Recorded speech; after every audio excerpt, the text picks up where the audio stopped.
You're tuning into Black and White Sports on YouTube. The no-holds-barred truth on sports.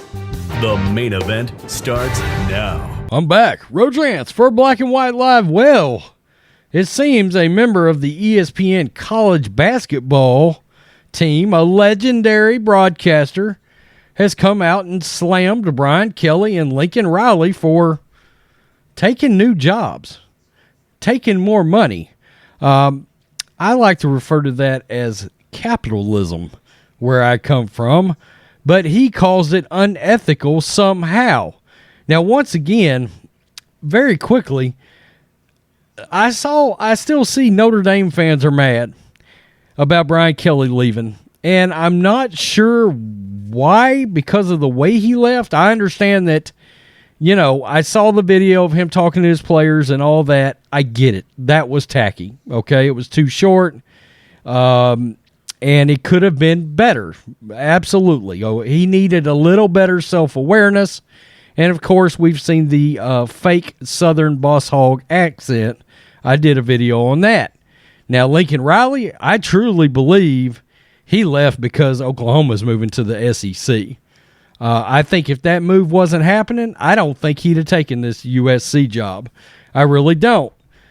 But the one thing both of these moves have in common is they're getting a massive, massive salary increase, especially Brian Kelly, because by the time you factor in all the possible incentives he may have at LSU, you're talking about going from about $2.7 million to upwards of $15 million a year.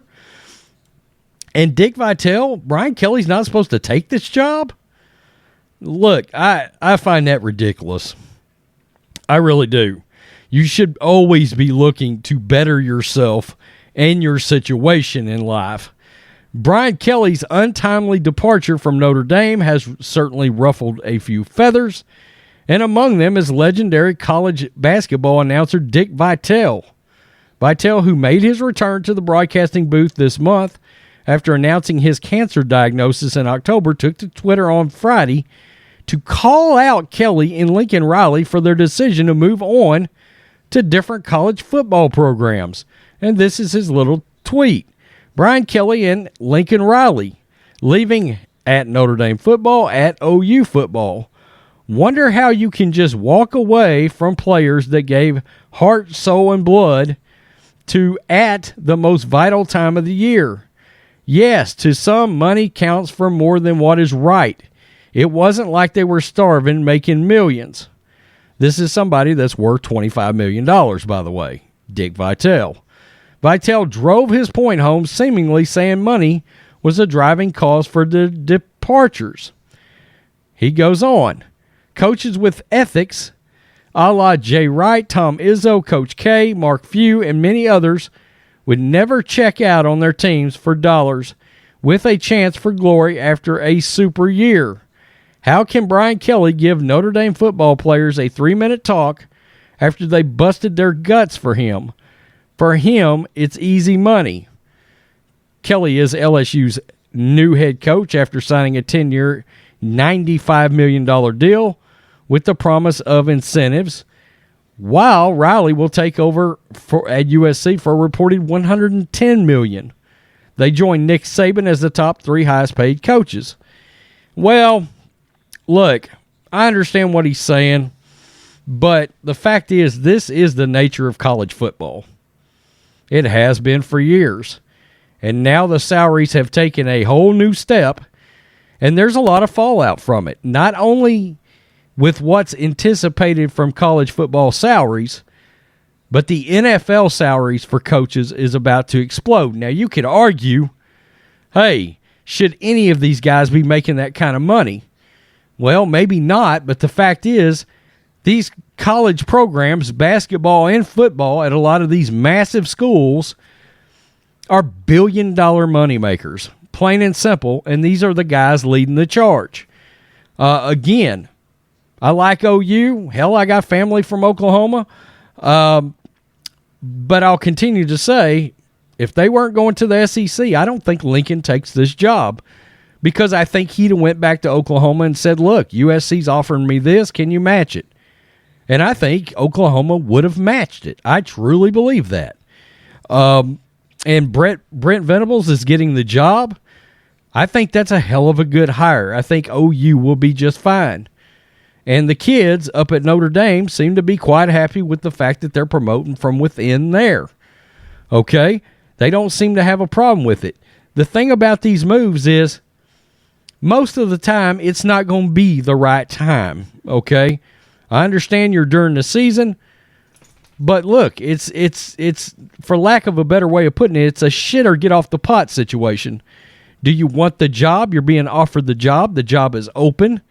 You've got to close that job so you can get on with recruiting, okay? And in the case of Lincoln Riley, he's already flipping recruits through the transfer portal. I got to tell you, especially in the case of Oklahoma, you know, you took that SEC money and you lost Lincoln Riley because of it. I truly believe it. He said, well, I can go to this conference and occasionally win the SEC championship, whereas in the Big 12, most years, Oklahoma's going to win the Big 12 title.